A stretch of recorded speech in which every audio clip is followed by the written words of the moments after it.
Orí ọ̀fẹ́ ńlá tá rí gbà yìí o. Orí ọ̀fẹ́ ńlá ni. Ọba tó mú wa mójúbọ rẹ̀. Ọba tó mú wa mọ̀ ọ́n. Orí ọ̀fẹ́ ńlá tá rí gbà láti wá síwájú Ọlọ́run yìí. Lọ́pọ̀ dúpẹ́ fún orí tó ṣe lórí ayé rẹ̀. Orí ọ̀fẹ́ yìí. Orí ọ̀fẹ́ tá rí gbà. Èyí tó fi pa wá mọ́. Orí ọ̀fẹ́ tá rí gbà. Èyí tó fi kó wa yọ. Lift your voice and exalt him. Lọ́ fún orí ọ̀fẹ́ ńlá yìí.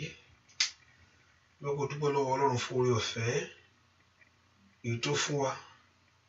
Orí ọ̀fẹ́ ààbò. Èyí tó péye. Orí ọ̀fẹ́ ìpamọ́. Èyí tó lágbára lórí ayé wa.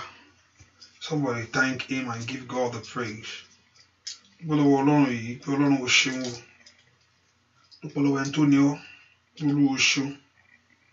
Dúpẹ́ fún orí ọ̀fẹ́ tó fún mi yìí. I want to thank him. Thank him, thank him, thank him. Lift your voice and thank him. Dúpẹ́ lọ́wọ́ Ọlọ́run yìí. Exalt him wherever you are. He deserves all praise. He deserves all honor. He deserves all worship. He deserves it all. Dúpẹ́ lọ́wọ́ Ọlọ́run pé ó tó bẹ́ẹ̀. Ó mà jù bẹ́ẹ̀ lọ lórí ayé rẹ ni. I want to thank him for his protection, for his faithfulness towards you, and for his love towards your life. For orí ọ̀fẹ́ ńlá, èyí tó fi gbà wá. I want you to appreciate him. Lift your voice in praise to him. Lift your voice in adoration to him. And lift your voice in honor to the Lord. What a miracle God doing wonderful things for us. What a miracle God doing great things in our life. So we fẹ́ ká dúpẹ́ lọ́wọ́ Ọlọ́run yìí. Ọba tí ò fi wá sílẹ̀. Ọba tí ò dúdú tì wá. Ọba tó pa àwọn tiẹ̀ mọ́. Ó pa ọmọ tilétilé o. Tẹ̀bí tara ó pa ọmọ. Tọmọtọmọ ó dọ́ ọ sí. Ó tó bẹ́ẹ̀ ó jù bẹ́ẹ̀ lọ. Just thank him. Lord, we worship you. Lord, we exalt you. Lord, we magnify you. Dúpẹ́ lọ́wọ́ Ọlọ́run yìí. Bẹ́ẹ̀ kò dúpẹ́ lọ́wọ́ Jésù yìí. Jésù ṣeun fún orí ọ̀fẹ́ tó fún mi. Dúpẹ́ dúpẹ́ dúpẹ́ dúpẹ́ dúpẹ́ dúpẹ́ dúpẹ́ dúpẹ́ fún orí ọ̀fẹ́ tí mo rí gbà. Dúpẹ́ lọ́wọ́ Ọlọ́run yìí. Fún orí ọ̀fẹ́ tó fún mi. Fún orí ọ̀fẹ́ tí mo rí gbà. Ó bá dúpẹ́ lọ́wọ́ Ọlọ́run yìí fún orí ọ̀fẹ́ tó fún ọ. Fún orí ọ̀fẹ́ àánú tó rí gbà. Lift your voice and thank him. Dúpẹ́ lọ́wọ́ Ọlọ́run yìí fún orí ọ̀fẹ́ tó fún ọ. Fún orí ọ̀fẹ́ àánú tó rí gbà ṣẹ́. Lọ́pọ̀ dúpẹ́ ó tó bẹ́ẹ̀ ó jù bẹ́ẹ̀ lọ. Orí ọ̀fẹ́ ńlá. Lift your voice and thank him for the grace. For the grace of love. For the grace of our protection. For the grace of security over your life. Thank you, Lord Jesus. My Father, we thank you.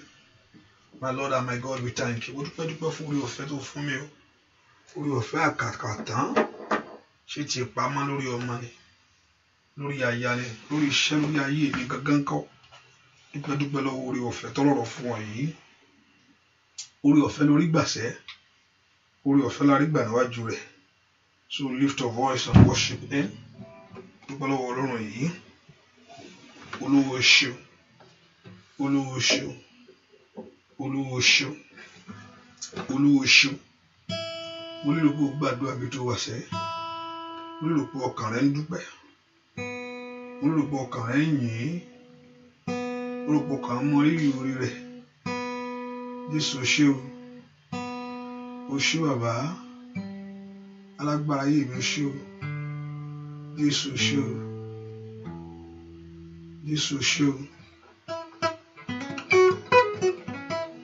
Jésù mà ṣe. Ọlọ́run Ísírẹ́lì ó ṣé o. Olùgbàlà ó ṣé. Olùgbàlà ó ṣé. Alágbára ó ṣé. Ọlọ́run Ísírẹ́lì ó ṣé. Dúpẹ́ lọ́wọ́ Ọlọ́run yìí. Dúpẹ́ lọ́wọ́ Ọlọ́run tó pọ̀ nípa tágbára. Mo dúpẹ́ mo yìn ọ́. Mo dúpẹ́ Jésù. Mo dúpẹ́ o.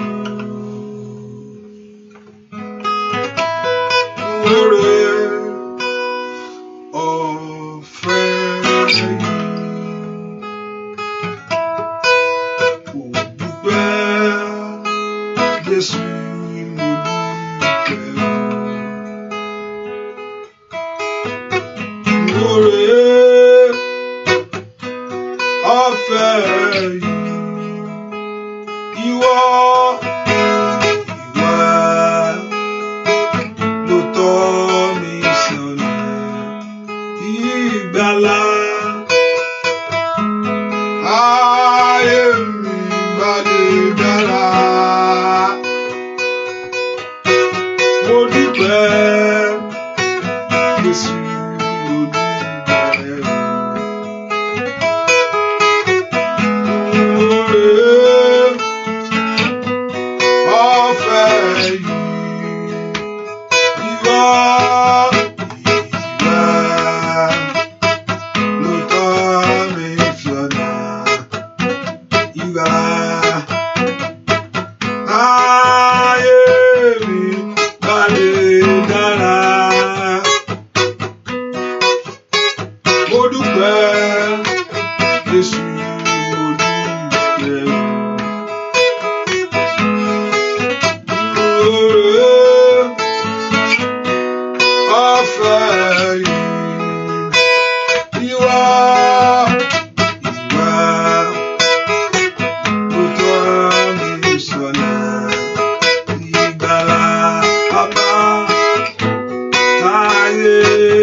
Ṣùgbọ́n náà àkókò kékeré tá a fi gbàdúrà yìí àti kò ṣe ọkàn rẹ pa níwájú Ọlọ́run. I'm not going to take much of your time, but in just little time that we're going to lift our voice at this midnight hour. Just lift it in open heart to Him. Dúpẹ́ lọ́wọ́ Ọlọ́run. Father, we thank you. Jésù ṣé o, Jésù ṣé o, Jésù ṣé o. Dúpẹ́ lọ́wọ́ Jésù ṣé o. Ìwà ló yẹ, ìwà ló yẹ, ìwà ló yẹ láti gba ògo. Ìwà ló yẹ, ìwà ló yẹ láti gba ògo. Bàbá, ìwà ló yẹ, ìwà ló yẹ láti gba ògo. Ìwà ló yẹ, bàbá, ìwà ló yẹ láti gba ògo. Ìwà ló yẹ, ìwà ló yẹ gba ògo. Ìwà ló yẹ.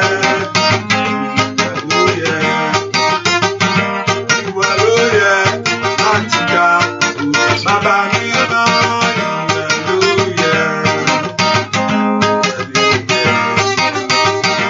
ìwà ló yẹ láti gba ògo. Ìwà ló yẹ, ìwà ló yẹ, ìwà ló yẹ láti gba ògo. Ẹ fi fún òun lónìí o. Ẹ fi fún òun lónìí o. Olúwa lórí àtọ́lá o. Ẹ fi fún ẹni tó kó bẹ́ẹ̀ lórí àtọ́lá o. Bàbá ẹ fi fún òun lónìí o. Kábíyèsí ẹ fi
voice and thank Him. Lift your voice and worship Him. Lift your voice and exalt Him. He's worthy of praise, honor, and glory. He's worthy of praise. Oh yeah, yeah, yeah, yeah, yeah, yeah, yeah. Everyone, glory, everyone, glory, Olúwa ló ní agbára o. Everyone, Olúwa ló ní agbára o. Everyone, gbogbo, everyone, bóyá, everyone, gbogbo ọlá, everyone.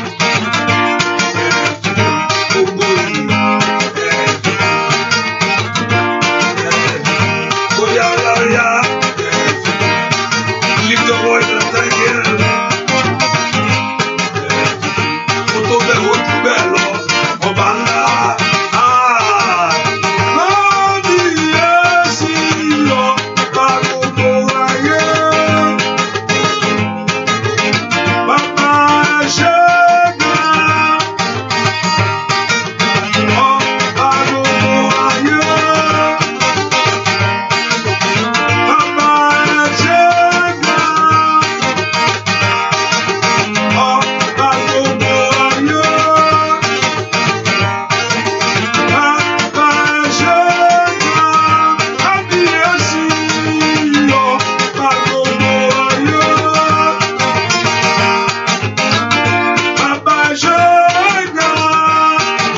Oyè bá gbogbo ayé.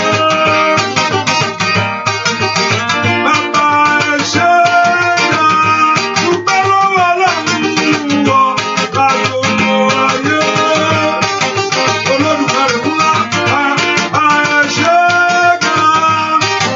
Orí ilé wa ó wọ bá gbogbo ayé. Bàbá ẹ ṣé gan. Kábíyèsí lọ bá gbogbo ayé. Bàbá ẹ ṣé gan. Oyè bá gbogbo ayé. Alágbára gíga o, bàbá ẹ ṣé gan. Ó bá gbogbo ayé. Bàbá ẹ ṣé gan. Dúpẹ́ lọ́wọ́ Jésù, ó mà ṣeun, kábíyèsí ńlá ni. Jésù ṣe o. Jésù ṣe o, ṣe o. Dúpẹ́ lọ́wọ́ Jésù, ó mà ṣiṣẹ́. Ó ṣe lórí ọ̀nà rẹ gbogbo, ó ṣe lórí ayé mi gbogbo, ó ṣe lórí iṣẹ́ mi. Àbá dúpẹ́ lọ́wọ́ Ọlọ́run yìí, àwa fi gbogbo ògo fún, gbogbo ọlá fífún sẹ́. Dúpẹ́ lọ́wọ́ Jésù yìí. Dúpẹ́ lọ́wọ́ rẹ̀ fún ohun tí ó ṣe nínú ayé rẹ lónìí. Pé fọwọ́ agbára tí ó fi kàn ọ́, ọwọ́ ìyanu tó fi kan ayé rẹ ni. I want you to lift your voice and appreciate Him. I want you to thank Him, give praise to Him, and bless His holy name. The Lord, you are worthy of all praise. Lord, you are worthy of all honor. Jehovah God, you are worthy of adoration. Lift your voice and bless Him. Father, we thank you. In Jesus' name, we pray. Let's just go before God and begin to ask the Lord to forgive every sin. Ọlọ́run jọ̀ọ́, gbogbo àṣírí èmi gbogbo, Olúwa dáríjì lọ́wọ́lọ́wọ́. I want to go before God and ask Him to forgive all your sin, every sin in our heart. Ká sọ fún Ọlọ́run, mo mọ̀ pé mo ṣẹ̀ sí ọ bàbá. Olúwa dárí àṣírí èmi jì mí. I want you to talk to God, the Lord God of heaven, to forgive all your sin. Olúwa dárí ẹ̀ṣẹ̀ mi gbogbo jì mí. Let's talk to Him, the Lord God of heaven, to forgive us all our sin. Olúwa dárí ẹ̀ṣẹ̀ mi jì mí. Lord, forgive me all my sin. Thank you, everlasting Father. In Jesus' name we pray. bá ṣe ń kọrin yẹn tá ṣe ó sáré padà wá nísìnyí mo rí pé ọmọ kékeré kan wà nú ẹrọ̀fọ̀ ọmọ kékeré wà nú ẹrọ̀fọ̀ ẹmọ I'm very sorry if I make kó lè yọ ara ẹrọ̀fọ̀ kò ń ṣe inú ẹrọ̀fọ̀ kọ inú gọ́tà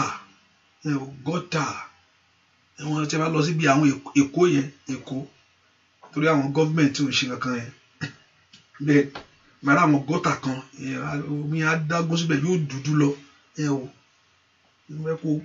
fẹ́ kẹ́ni yẹn ṣùgbọ́n wọ́n ṣe ń wọ ọmọ kékeré yẹn kò tó wá ń ṣe ọmọ kékeré bẹ̀ ọmọ kékeré ni ṣùgbọ́n inú ẹ̀ bí mo ṣe ń wò pé ọmọ kékeré yẹn ń wò kò tó wá ń ṣe ọmọ kékeré ó wà ní gọ́tà yẹn ló wà mo bí kí Jésù kó gbọ́ ọ̀dìdé. What am I saying? The Lord should release anyone that's in that dirty place, in that filthy place. The Lord should remove it from it. Mo ṣe ọmọ kékeré ni ó wà ní gọ́tà yẹn ṣùgbọ́n mo ṣe ń wò ó kò tún ń ṣe ọmọ kékeré ṣùgbọ́n ọmọ kékeré mò ń wò nù bẹ̀ mi ò mọ̀ ìgbà tó táyé ti gbé ọ bẹ̀ ṣùgbọ́n léèní tó bá lè gbóná dáadáa Ọlọ́run yóò gbé ọ jáde ibi tán gbé ọ sí. Ẹ ká dúpẹ́ lọ́wọ́ Ọlọ́run fún oore tó ṣe. I want you to thank the Lord. The Lord, I thank you that you are always with me. Ẹ kó dúpẹ́ lọ́wọ́ Jésù pé ó wà pẹ̀lú mi ní gbogbo ọ̀nà. Arákùnrin múra dáadáa ẹ̀yin ọkùnrin tí a bá wà ń bẹ̀yìn dáadáa nínú àdúrà yìí múra dáadáa àwọn tó bá jẹ́ ọkùnrin nínú àdúrà yìí wọ́n gbàdúrà bẹ́ẹ̀ gbò ní pé ó àtúgbà míì múra dáadáa. Lord, I thank you for what you're going to do in my life. Olúwa pé ohun tó ṣe lórí ayé mi pé wàá ṣe ìyanu ńlá náà ayé àwọn ọmọ mi gbogbo. Bẹ́ẹ̀ kó dúpẹ́ fún ohun tí Ọlọ́run yóò ṣe lórí ayé rẹ sẹ́. Bẹ́ẹ̀ kó dúpẹ́ fún ohun tí Ọlọ́run yóò ṣe lórí ọ̀nà rẹ gbogbo. I want you to thank you for what the Lord will do. Olúwa pé ó fi mí sílẹ̀ fún ìgbà kan rí kí èṣù jẹ mí níyà. Ó ṣé.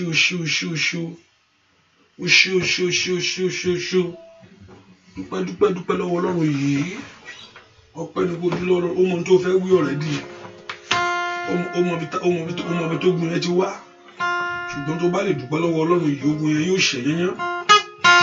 Èmi yóò máa yìn ọ́ Bàbá. Èmi yóò máa yìn ọ́ Bàbá. Ẹnìkan ìgbésẹ̀ tó fẹ́ gbé. Ọba tí kò jẹ́ kí Sátánì kó fi mí ṣe ìyẹsẹ̀. Èmi yóò máa yìn ọ́ Bàbá.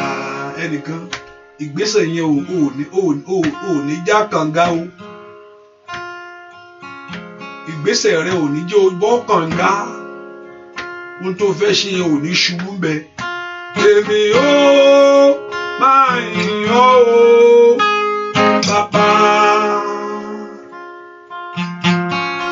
Èmi yóò máa yìn ọ́ Dádì. Ọba tí kò jẹ́ kí Sátánì kó fi mí ṣe ìyẹsẹ̀. Èmi yóò máa yìn ọ́ Bàbá. Mo fẹ́ kó dúpẹ́. Èmi yóò máa yìn ọ́ Bàbá. Èmi yóò máa yìn ọ́ Dádì. Ọba tí kò jẹ́ kí Sátánì ó fi mí ṣe ìyẹsẹ̀. Èmi yóò máa yìn ọ́ Bàbá.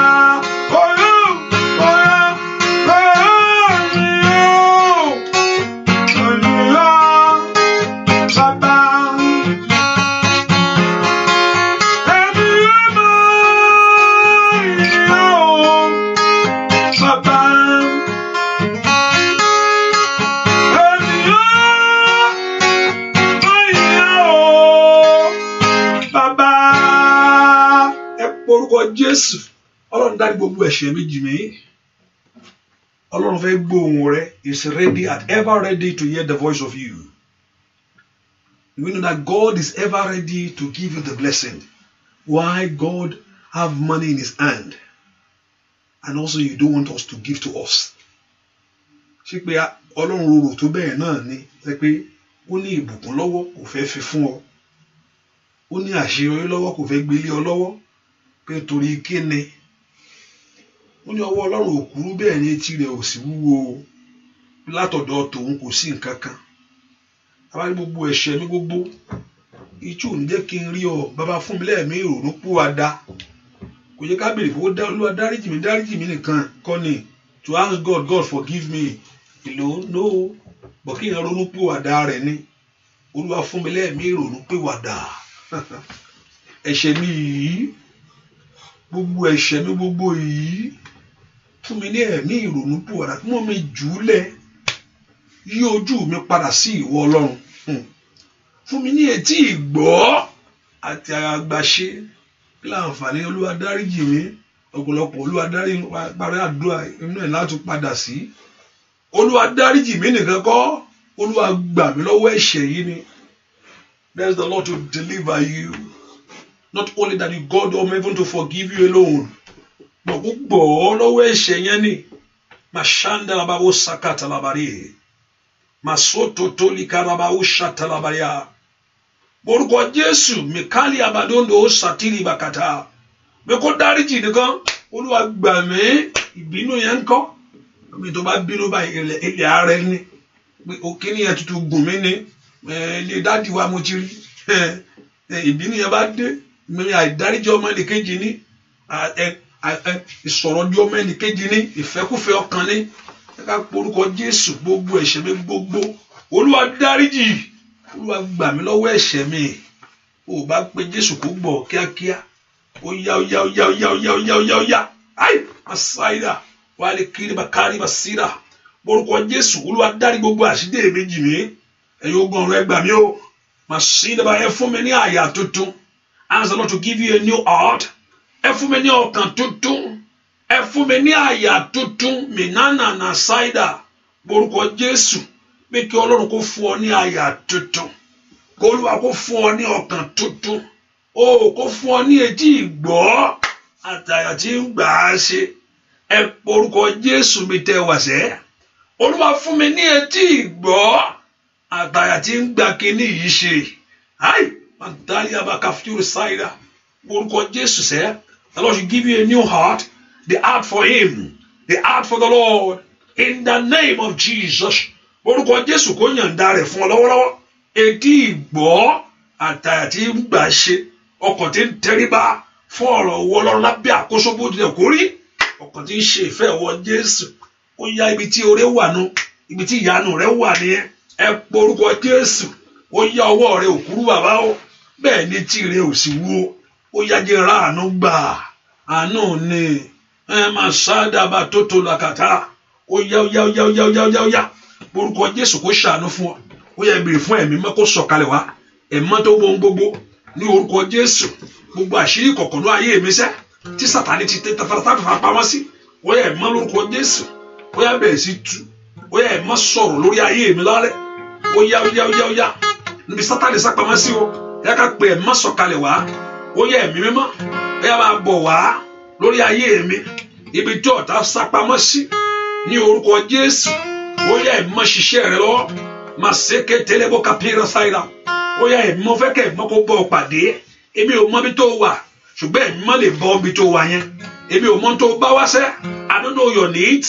But Holy Spirit of God can touch your needs. Ẹ̀mọ́ lè fọhùn lórí ọ̀rọ̀ tiẹ̀ lẹ́nìí. Ẹ̀mọ́ fọhùn torí tèmi. Wọ́n tó mú tí mo bá wá o. Wọ́n tó máa ní ìmí gbogbo. Orúkọ Jésù sẹ́. Níbi àìní ìmí. Máa ṣí tẹ́lẹ̀ bó kapira sáyidá. Ẹ pé orúkọ Jésù. Lift your voice and pray that Holy Spirit take over my life. Ẹ má ìwọ mo sátọ̀ wá, ìwọ ló ní wá. Abamode o,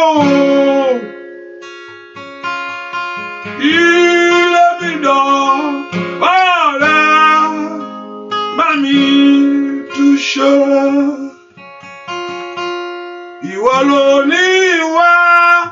I'm here, oh God. Baba Mode, oh, I am in the Bami touché. Orúkọ Jésù kí ẹ má sọ̀kalẹ̀ lọ́wọ́lọ́wọ́ báyìí lórí ayé rẹ ni. Ẹ má sọ̀kalẹ̀ wá lórí ayé mi lọ́wọ́lọ́wọ́. Orúkọ Jésù kí ẹ má sọ̀kalẹ̀ lórí ayé rẹ ni o. Alágbára kó sọ̀kalẹ̀ wá. Oya oya oya oya oya. Ask the Lord to manifest his power right now. Kí ẹ má kó fọhùn lórí ti ayé rẹ ni. Oya oya lórúkọ Jésù. Ìwọ tó máa ní ìní gbogbo. Jésù Jésù Jésù Jésù Jésù Jésù Jésù. Oh, Masida Bakanya. Oya gbóhùn mi. Gbóhùn mi. Mo wá sọ́dọ̀ rẹ. Gbà mí níbi àgbélébùú. Olùgbàlà gbóhùn mi. Gbóhùn mi. Mo ní gbóhùn mi. Mo wá sọ́dọ̀ rẹ. Gbà mí níbi àgbélébùú. Jọ̀ọ́ Olúwa, jọ̀ọ́ Olúwa dọ́gba. Àmín. Nítorí ọ nínú máa alábùúgbà. Àmín.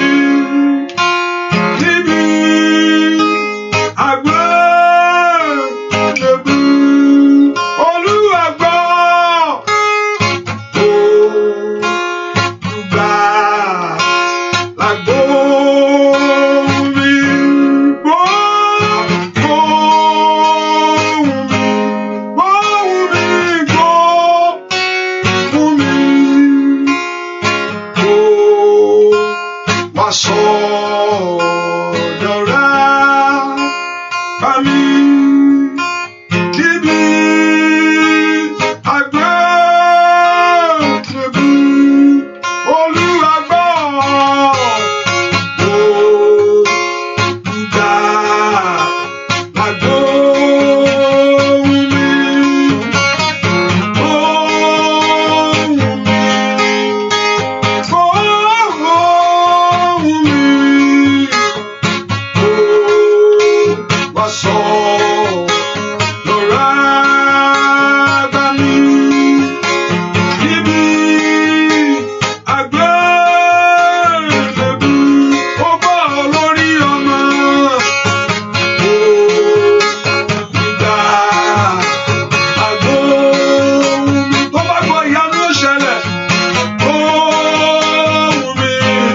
Ó gbóhùn mi. Ó wá sọ́dọ̀ rẹ. Gbà mí níbi àgbélébùú. Olúwa gbọ́. Olùgbàlà gbóhùn mi. Bàbá mi máa gbóhùn mi. Kábíyèsí gbóhùn mi. Ó wá sọ́dọ̀ rẹ. Gbà mí níbi àgbélébùú. Ìwọ ẹgbẹ́ kẹ́niyàn kó gbàdúrà ohun tá a fi ta ọ́ lọ́rẹ. Ẹ ká porúkọ Jésù. Ẹnìkan gbàdúrà lọ́wọ́lọ́wọ́. Mi sọ pé ohun tá a fi ta ọ́ lọ́rẹ inú ẹ̀mí o. Ohun tá a fi ta ọ́ lọ́rẹ lójú ayé tán gbé lé ọ lọ́wọ́ tó o sì gbà á. Èyí tó gbógun wọlé. Ẹ porúkọ Jésù. Ohun tá a fi ta mí lọ́rẹ ètò gbógun wọnú ayé mi sẹ́ ohun táyé fi dẹkùn fún ayé mi ẹ gbogbo ò bá lanu lóru èní Olúwa bàjẹ́ ohun tá fi dẹkùn mọ́ ọ lọ́wọ́ ayababo satele katalabo the trap of every gift that you have received the gift tí wọ́n ti gbà tó fọwọ́ ara rẹ̀ gbà yìí ètò gbé nǹkan wọlé ohun tá ta rẹ tó a dẹ ìtayé gbélé ọlọ́wọ́ lóru èní Olúwa bá iṣẹ́ yẹn jẹ́ ẹ má ṣí ojú mi lọ síbi tí kìíní yẹn gan wà wáì masáìdá ẹ má lórúkọ Jésù mi kúrò àbí nǹkan pírò sí kàtá yàrá ó yá gbogbo tí mo gbé wọnú ilé mi gbogbo tó wọnú ayé mi ní orúkọ Jésù every contrary things that enter into your life that enter into your home that is contrary to progress that is contrary to success right now in the name of Jesus orúkọ Jésù ó yá àtúnṣe ó bẹ̀rẹ̀ lórí ayé mi ó yẹ kí ìdè yẹn já remember you are praying that Lord should break the yoke gbogbo èdè ní kàtàlà bàbá sátá ohun tí mo gbà gẹ́gẹ́ bí ẹ̀bùn ní orúkọ Jésù ohun tá fi ta mí lọ́rẹ ní orúkọ Jésù ètò mú ogun wọlé wá rí ababaka pirusaida ó yá orúkọ Jésù ask the Lord to destroy it right now ó nà kí ìdè mi kó já ó yá orúkọ Jésù the Lord must destroy the yoke. Your yoke must be removed in the name of Jesus. Your yoke must be removed in the name of Jesus. Ó dà kí Ọlọ́run kó bẹ̀rẹ̀ sí já ìdè ẹ kó já gbogbo ìdè ẹ bá dà ó yá rí bàbá wọn pé ó ṣáìdá mando bakatini bakatayaba. Open your heart and pray. Lift your voice to God. The Lord God of heaven begin to break that yoke. Break that yoke in your life. Break that yoke in your home. Break that yoke in your family. Break that yoke in that of your children. Every yoke, every satanic yoke, every satanic yoke, every satanic yoke. Mashandi leboko pure cider, manye leboko pure cider, lembrado ko pure cider, yekete leboka pure cider, maya labakite leboka pa. Open your heart and pray. My Father, break every satanic yoke in our life right now. Gbogbo èdè yìí, Olúwa já, ohun tá fi ta mí lọ́rẹ. Ètò gbọ́ ohun tí mo gbà ohun tí mo wọ̀ sọ́rùn ó ní orúkọ Jésù ohun tí mo gbé wọlé ohun tó wọnú ayé mi wá ohun tí mo darapọ̀ fún ríàbá kàtàríàbá ó yá orúkọ Jésù ẹni tó bá pàdé láyé ètò jà ológun ràmẹ́lò sí tẹlẹmọ lọ́rùn èní tonight let God begin to destroy every satanic work, every satanic power, every satanic work, every satanic power. In Jesus' name, we pray. Báwo ló ṣe mọ̀ pé ayé wà? Ilé tó ti rí gangan mọ̀ pé ayé wà. Ilé gangan tó ti fojú ara rẹ̀ rí. Ó fi hàn pé ayé ń bẹ. What you are passing through also makes you to know that there's another world. Except some people can be fooling themselves. That's why you need to pray. Ìdí láti gbàdúrà ní àdúrà ṣe pàtàkì bẹ́ẹ̀ lẹ́dàá rẹ sọ̀rọ̀ lórí ọ̀rọ̀ ayé rẹ àdúrà ló lè gbọ́ lọ́wọ́ ogun kò sí nǹkan kan bá Ọlọ́run sọ̀rọ̀ ló lè gbà talking to the one that created you is the one that can deliver you and it's the only way that you can be free from everybody forget about running to a pastor run to your God.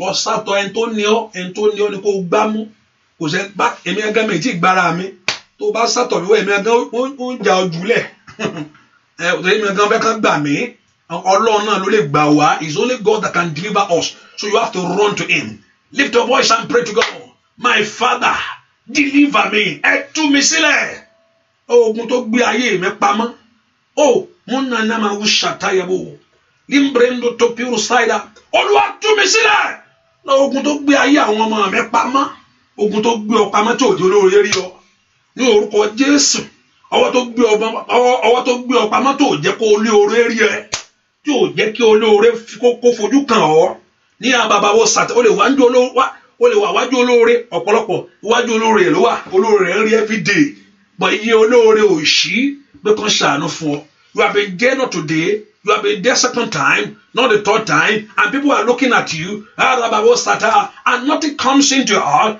to have mercy on you. Wọ́n rí ẹ lójoojúmọ́, wọ́n rí bó ṣe ń sá káàkiri, ṣùgbọ́n kò wá sọ́kàn pé ẹ jẹ́ ká tẹ̀ ṣalábẹ̀ẹ́ lórí, ẹ jẹ́ ká fún ní pépà yẹn, ẹ jẹ́ kó gbà á. Wọ́n ṣàdé bó ṣe ń ṣe olóore ó lejú koko mọ́ ọ. Ayi ṣáìdà wàá ní kiri bá ká pé orí ṣáìdà ló wá gbà tó gbé ayé mi pamọ́, ló wá gbà tó gbé ìrìn àjò mi pamọ́, ló wá gbà tó gbé ògo mi pamọ́. Lóru èné Olúwa gbà mí. Let God deliver you from that power that hide your life, that lock your life down. Ẹ porúkọ Jésù ló wá gbà tó gbé ayé mi pamọ́. Ètò olóore òfin rí mi, ó wà níwájú olóore tí ayé òfin ronú kàn ọ́. Màyábà bó sàtáyàbà rabadíndé débọ̀ kò pérò sáyà. Ó yẹ porúkọ Jésù bí tẹ wà sẹ́ ló wá gbà tó gbé mi pamọ́. Ó mà sáyà ó yá agbára náà kó bàjẹ́, agbára náà kó bàjẹ́, agbára náà kó bàjẹ́, agbára náà kó bàjẹ́, agbára náà kó bàjẹ́, agbára náà kó bàjẹ́, agbára náà kó bàjẹ́, agbára náà kó bàjẹ́, agbára tó gbé ayé mi pamọ́. L'Italia babo shikiaba tó gbé iṣẹ́ mi pamọ́. Mani prédéketelebo rabagaba o shagaba. Orúkọ Jésù sẹ́ agbára tó gbé ayé rẹ pamọ́, tó gbé ìrìn àjò rẹ pamọ́. Agbára náà kó bàjẹ́ lóru èní ni o. Olúwa bà agbára náà jẹ́. Gbọ́ àdúrà lórúkọ Jésù Kristi. Olúwa wa orúkọ Jésù. Ẹ̀yin ogun ọ̀rọ̀ ẹ yọ mí nínú pọ̀tọ̀pọ̀tọ̀ ayé. Ẹnìkan mo sọ pé kó Olúwa kó yan, Olúwa kó fọ ìkejì onímọ̀ sọ ni pé ẹnìkan ìgbésẹ̀ tó fẹ́ gbé yẹn kó má tì ọ́ ṣubú láyé o. There's a decision you want to take, a step. You want to make a decision. O fẹ́ gbé ìgbésẹ̀ kan kó má ṣubú lórí ohun tó fẹ́ gbésẹ̀ yẹn tó fẹ́ gbé yẹn o. Orúkọ Jésù mi ìgbúrò ṣubú lórí ìgbésẹ̀ ayé mi o. Olúwa fà mí jáde nínú pọ̀tọ̀pọ̀tọ̀. Lord, bring me out of the mud.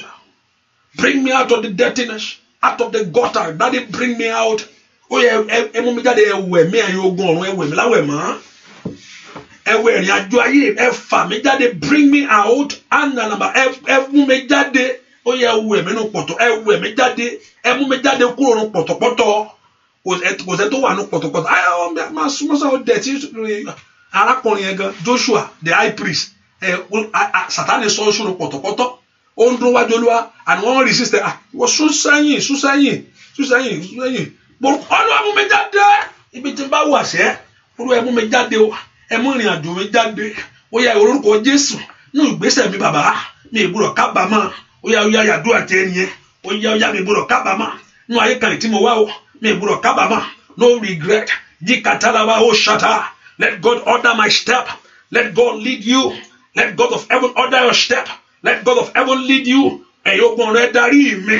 Let God of heaven order your step. Let God of heaven lead you. Ní orúkọ Jésù. Ní orúkọ Jésù. Ní orúkọ Jésù. Thank you, my Father. Ẹ̀mí máa ṣe o. Gbọ́ àdúrà lórúkọ Jésù Kristi. Olúwa ẹ pé orúkọ Jésù. Ohun tí alágbára ayé fi òru gbà lọ́wọ́ mi. Olúwa fi òru èní dá padà. Ẹnìkan àdúrà rẹ ni ohun tó wọlé tì ọ́ lóru. Tàbí tó gbà sọ̀rọ̀ lọ́wọ́ lóru èní. Olúwa dá padà ní ìlọ́po. Oníta bá mólè. Bíbélì náà pé tá bá mólè pé yóò san padà ní ìgbà méje ni. Olè ayé rẹ̀ wọ́n ti mú lónìí. Olúwa mú lónìí ó yẹ kó dá padà. Ẹ porúkọ Jésù bí tẹ wà sẹ́. Ohun tá a fi òru gbà lọ́wọ́ mi ni. Bí náà sọ nípa òru. Nígbà tí ọmọ ènìyàn sùn. Nígbà tí ọmọ ènìyàn sùn. It can be two ways. When you are sleeping spiritually. I mean, you don't have to sleep spiritually.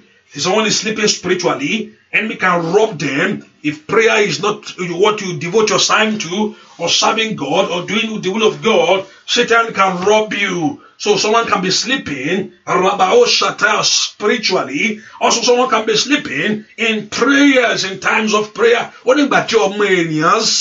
mean, something is going on. When the person maybe is resting or is restless. Ẹgbà tó sùn Sátánì dé ó fún nǹkan bẹ́ẹ̀ ẹ porúkọ Jésù. Ohun tí a fi òru gbà lọ́wọ́ mi bóyá lójú àlá ni. Ọ̀pọ̀lọpọ̀ àlá mi is very real pé kí wọ́n bẹ sọ̀rọ̀ báyìí ni. Àwọn àlá kan wà pé kò tẹ̀ ní kó sọ fún pásítọ̀ pé ẹ bá ń dá mi mọ̀ bẹ́ẹ̀ pásítọ̀ mi mọ̀ bẹ́ẹ̀ lè tẹ́ bá ń pè wọ́n pásítọ̀ ẹ bá mi wò ó. Let me look at this.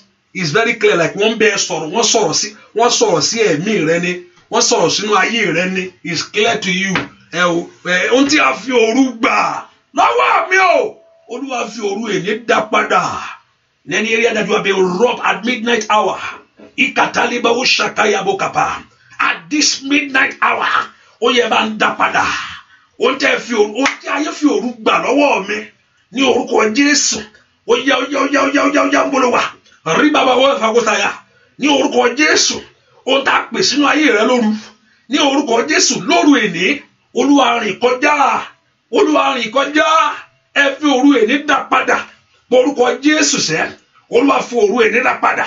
Porúkọ Jésù, Olúwa fi òru èní dá padà. Ó ń já fi òru gbà lọ́wọ́ mi ní orúkọ Jésù.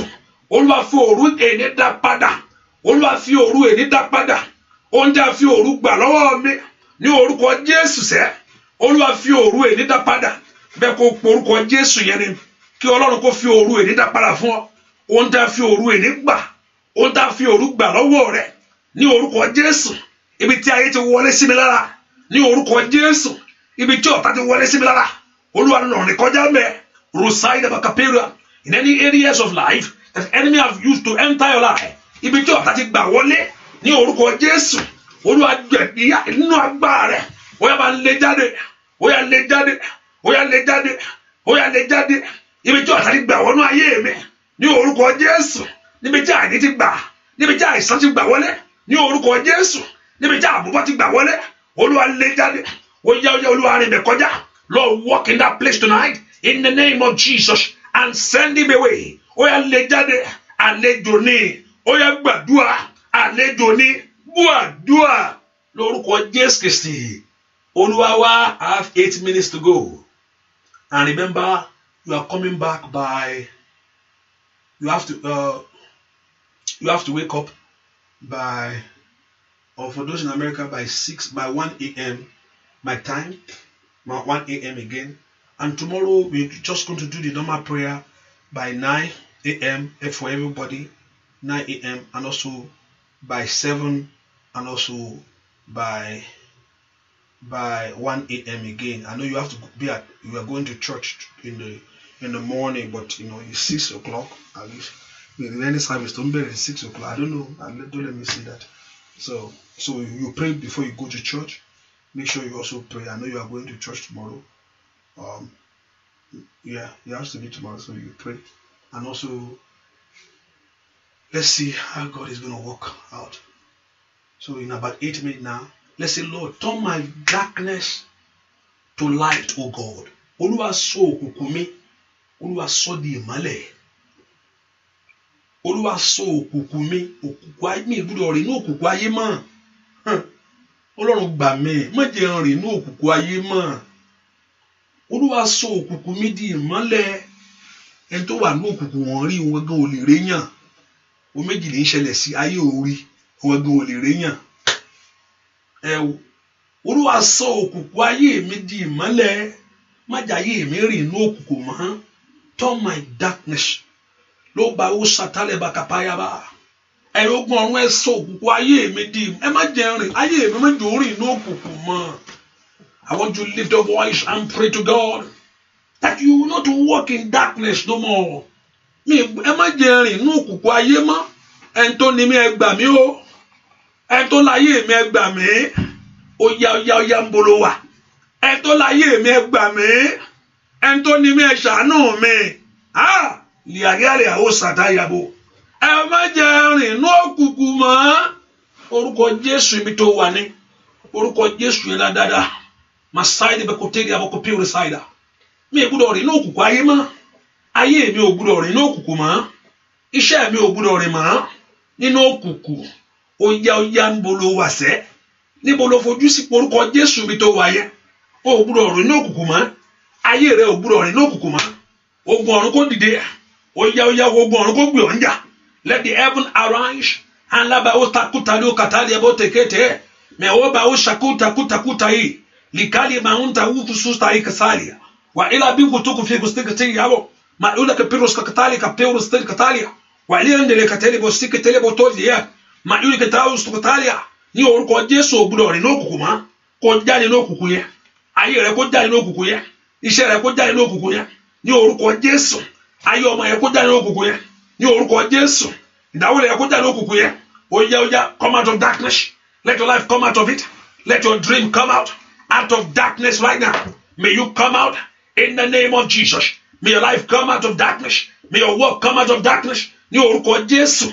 Ó yá kúrò ní òkùnkùn. Ayé rẹ kó kúrò ní òkùnkùn. Come out of that darkness. Come out of failure. Come out of stagnancy. Ní orúkọ Jésù. Ó yá jáde ní òkùnkùn. Gbọ́ àdúrà lórúkọ Jésù Kristi. Olúwa wá gbogbo àmì. In any area that enemy have numbered your life for failure. Gbogbo àmì lára mi o. Olúwa bá ń parẹ́. Mo ní ọ̀pọ̀lọpọ̀ tó bá mọ nǹkan tó wà lára rẹ tàbí bí tó wà wàá gbàdúrà jù bẹ́ẹ̀ lọ. Gbà mí ló fi dá kọ́lọ́run ṣí wa lójú gbà mí that God open your eyes to see.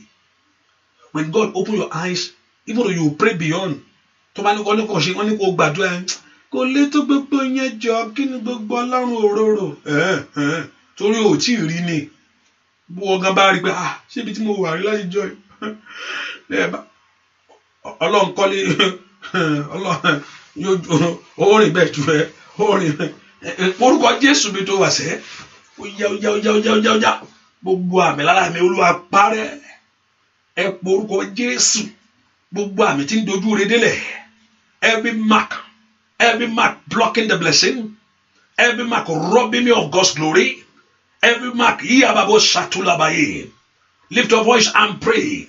Gbogbo àmì tí ò jẹ́ olóore rí mi, gbogbo àmì tí ń bẹ lára mi, ní ìdí kàtó tàlẹ́, in any area that enemy have numbered your life, ibi tá a ti fi àmì sí ọ lára, ní orúkọ Jésù, ó yá, Olúwa pa mí rẹ́, ní orúkọ Jésù.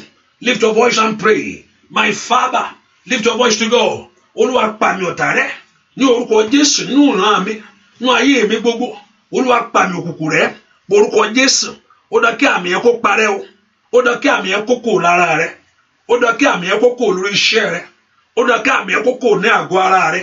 Ní orúkọ Jésù. Olúwa pa mí iṣẹ́, Olúwa pa mí ikú rẹ́. Ikú àìtọ́jọ́. Olúwa pa mí náà rẹ́. Àìsàn Olúwa parẹ́. Gbogbo àmì tí ń bẹ nínú ayé àwọn èèyàn yìí. Gbogbo àmì tí wọ́n fẹ́. Gbogbo àmì tí wọ́n fẹ́. Every mark in their life. Every mark of failure. Every mark of disappointment.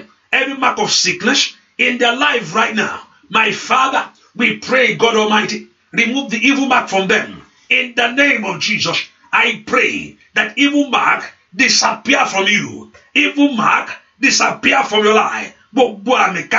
Every evil mark that is robbing you of God's blessing, that is robbing you of God's glory, in the name of Jesus, the mark of failure, the mark of stagnancy, the mark of disappointment in your life, let God remove it. In the name of Jesus, I decree the blessing of God upon your life.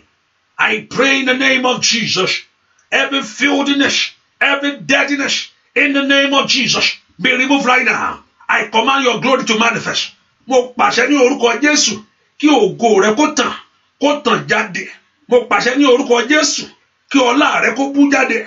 Ọlá rẹ ò ní wọ mi, ògo rẹ ò ní sọnù. Oh Messiah, ọlá rẹ ò ní wọ mi o. Ní orúkọ Jésù, ògo rẹ ò ní sọnù. Ó yá. I pray that the glory of God manifest in your life. I pray by the power of God manifest in your home. I release your breakthrough in the name of Jesus. The Bible told me I will decree a thing, and that very thing shall be established. I decree over your life that you are blessed. I decree over your life that you are blessed. I decree over your life that you are blessed. You are blessed. The Lord will bless you with the desires of your heart. The Lord will bless you with that very desires of your heart. The Lord will bless you with the desires of your heart. K'Olúwa kó bùkún ọ fún èrò ọkàn rẹ fún rere ní orúkọ Jésù, kí èrò ọkàn rẹ kó wá sí ìmúṣẹ. Èròǹgbà rẹ rí àbátò tòlíà làálàá rẹ láti gòkè kò ní bọ́ọ̀lẹ̀ kò ní dá sásán. K'Olúwa kó yẹ̀ ọ́ lẹ́nu. Father, I pray upon that water. Mo ní ká gbé omi dání. Father, I pray upon this water. Lord, you are the one that know what you want to do with this.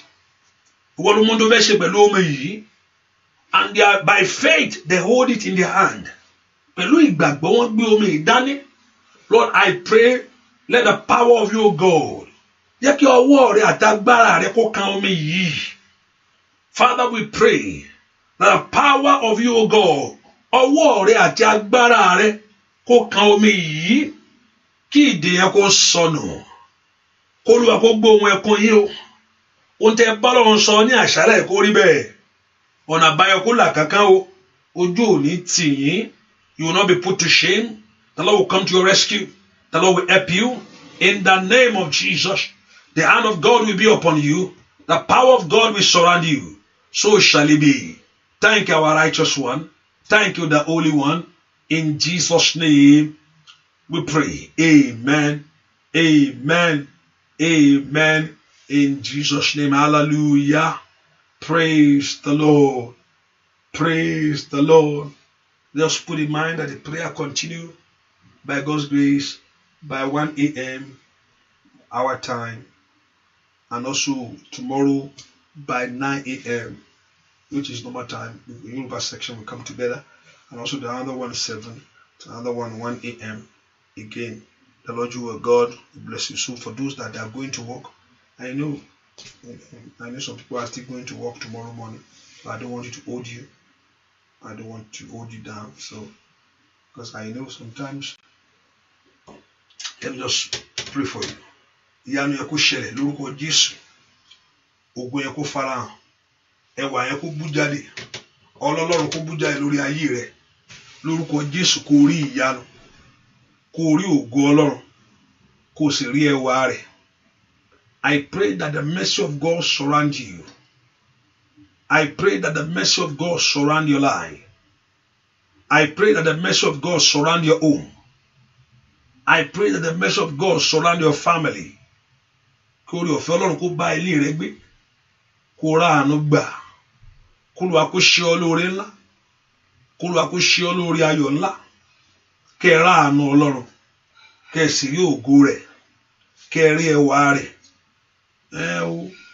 Níbi ìyanu kó Olúwa kó bá yín pàdé. Gbogbo ojú oorun, gbogbo ojú àlá kó Olúwa kó ṣẹ. Your prayer point in this prayer, let God answer for you. Ohun mẹ́ta tó ń béèrè yẹn kó Olúwa kó ṣe. Ohun tó ti wá títí kó rí. Ohun tó ti wá títí mo ní kó rí. Ilẹ̀kùn tó ti kàn yẹn títí lórúkọ Jésù kó ṣí. Ohun tó wá títí lórúkọ Jésù mo ní kó rí. Ọ̀rọ̀ rẹ kó di ìyanu. Kó Olúwa kó kọ́ ọmọ ẹ ṣe. Let God position you to your place of joy. Let God direct you your helpers. Bẹ́ẹ̀ ni ó sì rí o. Láì lórúkọ Jésù Kristi. Olúwa bó ṣe fẹ́ lọ sùn láṣálẹ́ yìí. Mo ní kó Olúwa kó bọ́ ọ sọ̀rọ̀. Ẹ̀mí mọ́ kó ké ẹ̀mí mọ́ kó sọ̀rọ̀. Ẹ̀mí mímọ́ ẹ̀mí ohun tó ti farapamọ́ náà ayé àwọn èèyàn yìí. Ń bẹ́ kó bá mi sọ fún wọn. Ẹ̀mí Ọlọ́run o. Ohun tó táyé ibi tó ta sápá sí. Ibi tó ìgbésẹ̀ wọn, their step in the every hidden place of darkness. Ń bẹ́ kó bá mi la ojú ẹ̀mí wọn. Kó fi ìran láhàn wọ́n. And your name alone shall be glorified. In Jesus' name we pray. Amen. Amen. Amen. In Jesus' name. Hallelujah. So see you by 1 a.m. God bless you. Thank you for coming. Thank you. Bye-bye. God bless you. Bye-bye. See you by then. Bye-bye. By 1 a.m. again, my Eastern time. God bless you. Bye-bye.